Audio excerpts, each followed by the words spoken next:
आज दिनांक 23 नवंबर को स्वर्गधाम सेवा दल की बैठक पांचाल घाट स्थित स्वर्गधाम पर हुई। बैठक में कई महत्वपूर्ण निर्णय लिए गए। अभी तक फैली अव्यवस्थाओं, अराजकताओं को समाप्त करने के लिए कठोरता से कार्रवाई करने का सर्वसम्मति से फैसला लिया गया। पिछले कई दिनों से लगातार स्वर्णधाम में हो रही अराजकता और अव्यवस्थाओं के बारे में लोग शिकायत कर रहे थे। पिछले 3 दिनों से स्वर्गधाम सेवा दल के कार्यकर्ताओं के द्वारा अंतिम संस्कार के बाद विसरा सिराने के लिए नाव से जाने वाले लोगों से अधिक पैसा लेने वाले नाव चालकों के साथ बहुत सख्ती से पेश आते थे। चालकों को हिदायत दी गई है, यदि कोई भी शिकायत आई तो सीधा पुलिस या कार्रवाई कराई जाएगी। बैठक में फर्रुखाबाद विकास मंच के जिला अध्यक्ष बी मिश्रा ने कहा कि स्वर्गधाम पर कई जनपदों के लोग अपने पारिवारिक जनों या परिचितों का अंतिम संस्कार करने के लिए आते हैं और उन लोगों के साथ यहाँ पर लूट खसोट हो रहा, इससे फर्रुखाबाद का नाम खराब होता है। इसलिए नाव चालकों और सफाई कर्मचारियों को सख्त हिदायत दी गई है।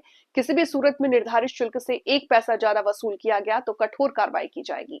दाह संस्कार करने वाले लोगों को निःशुल्क दाह संस्कार प्रमाण पत्र जारी किया जाएगा, क्योंकि अभी भी शिकायतें मिल रही हैं कि कफन कसोट गैंग के लोग इधर उधर से मृतक के पारिवारिक जनों से संपर्क करके उनका आर्थिक शोषण करके प्रमाण पत्र जारी कर देते हैं और लोग उसके चक्कर में आकर इन लोगों को हजारों रुपए दे देते हैं। जल्द ही जिलाधिकारी फर्रुखाबाद से मिलकर कफन खसोट गैंग के विरुद्ध संगीन धाराओं में मुकदमा दर्ज करके गैंगस्टर की कार्रवाई कराई जाएगी। किसी भी सूरत में अवैध वसूली, राजकता को बर्दाश्त नहीं किया जाएगा। ये जो स्वर्गधाम में आपका कार्य चल रहा है, क्या क्या कार्य करा चुके हैं अभी तक आप? आपने देखा होगा कि हमारा जो पांचाल घाट स्थित स्वर्गधाम है, यहाँ पर पहले बहुत अराजकता थी। अराजकता तब जो अंतिम संस्कार के लिए सब आते थे उनसे हज़ारों रुपए की वसूली करते थे। वो सब हम लोगों ने सामूहिक प्रयास करके सब बंद करा दिया। जो कफन खसोट गैंग था उसको भी वहाँ से भगा दिया। इधर कई दिनों से लगातार शिकायतें मिल रही थी। कुछ नाव वाले अंतिम संस्कार के बाद जब विसर्जित करने के लिए गंगा जी में जाते हैं तो उनसे अनाप शनाप पैसे लेने लगे हैं। तो उन लोगों की हम लोगों ने शिनाख्त की और ट्रेस किया कि कौन कौन ऐसे नाविक हैं जो ज़्यादा पैसे ले रहे हैं।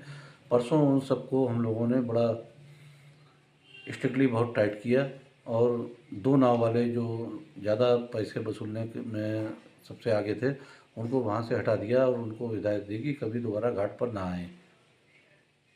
तो अभी जो शिकायतें आपके पास आई थी उनका सबका समाधान हो चुका है? समाधान भी हो चुका है, निराकरण भी किया जा चुका है और उसके साथ में आपने देखा होगा कि जो घाट पर दुकानों की एक बाढ़ सी लग गई थी। लगातार एक तरीके से उसको कमर्शियल प्लेस के रूप में इस्तेमाल करने लगे थे। घाट से सब वो दुकानें हटवा दी गई हैं, क्योंकि शमशान घाट एक शांति का स्थान है, एक शोक का स्थान है। वहाँ पर बाज़ार लगे ये अच्छा नहीं लगता है। और आज हम लोगों ने वहाँ पर काफ़ी कड़े एक्शन भी लिए हैं। बहुत से लोग वहाँ गंगा जी के किनारे आके गंदगी वगैरह करते थे, उनको भी सख्त हिदायत दे दी गई कि जो भी पकड़ा जाएगा उसके खिलाफ कड़ी कानूनी कार्रवाई करवाई जाएगी। क्या नाम है आपका?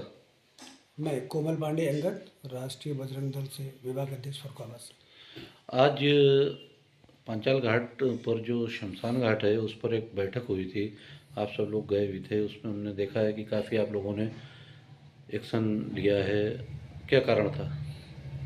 कुछ शिकायतें आई थी वहाँ से हमारे पास कि अराजकता हो रही है, वहाँ पर दुकानें वहाँ पे लगा के स्थान को घेरा जा रहा है, अतिक्रमण किया जा रहा है और विधर्मियों के द्वारा आसपास अराजकता करने के साथ साथ वहाँ पे गंदगी फैलाई जा रही है। इस तरह की गंदगी जिसका हम ऐसे परिचय नाम भी नहीं ले सकते, उसकी फ़ोटो मैंने डाली है आज लाइव आके। तो ये सारी समस्याओं के शिकायतें में हम लोग के पास आई थी, हम देखने गए थे। इतना बुरा लग रहा था। हम लोगों का सनातन का एक ऐसा स्थान है जहाँ पर हमारे जीवन की यात्रा पूर्ण होती है। एक ऐसा स्थान है जो बहुत पवित्र होना चाहिए, बहुत वहाँ पर शांति होनी चाहिए। ऐसे स्थान पर इतनी गंदगी और हमारी माँ गंगा जो जीवंत देवी हैं हमारे सनातन के लिए, इस विश्व की शांति के लिए, इस विश्व कल्याण के लिए हमारी देवी हैं, वहाँ पर उनके किनारे मल त्याग किया गया। इतनी गंदगी थी, बहुत तकलीफ़ हुई, बहुत देख के हृदय को बुरा लगा। वहाँ के प्रधान को बुला के इसके लिए शिकायत की गई और ये भी कहा गया कि अगर ये 2 दिन में चीज़ें ठीक नहीं होती तो शासन प्रशासन को भी इसके लिए पकड़ा जाएगा, उनसे कहा जाएगा। बहुत बुरी चीज़ है और सनातन के लिए तो बहुत ही एक दाग है ये। अगर गंगा के किनारे पर इस तरह के देख के बुरा लगा, उसके लिए हम लोगों ने आवाज़ उठाएंगे भी आगे।